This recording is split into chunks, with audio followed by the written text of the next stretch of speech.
Yes, thank you. Miss Nagalia. Thank you. Miss Nagalia. Okay na, good. Ano pong name nyo? Bakit? Daredevil? Ayan po, ang balik po namin ng Quezon City. Daredevil? Ayan po, ang balik po namin ng Thursday nasa Quezon City po kami. Sa Wednesday and Thursday, Para nasa send ko po Quezon sa inyo City po details. Yung location, pag pupunta po kayo doon, pwede po kayo magpasama sa mga barangay tawag para ihatid po kayo sa bahay.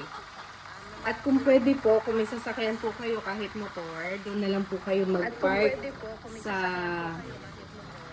sa barangay, doon po sa terminal Sa ng barangay, tricycle. sa ano po, Yung park po doon pwede pong pag-parkan.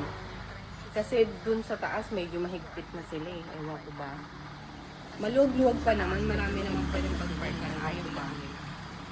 Saglit lang. Pero sige, sundin na lang natin yung gusto nila. Mga 2 to 3 minutes walking lang naman po. Kasama rin lang po walking lang naman po. Pagkain na lang po. kasama na lang po Masaya na kayo po sa sila. Parang ayaw ko nang mataluin mo ha. Kaya niyo po. Lakad ng panalo. Pantay na!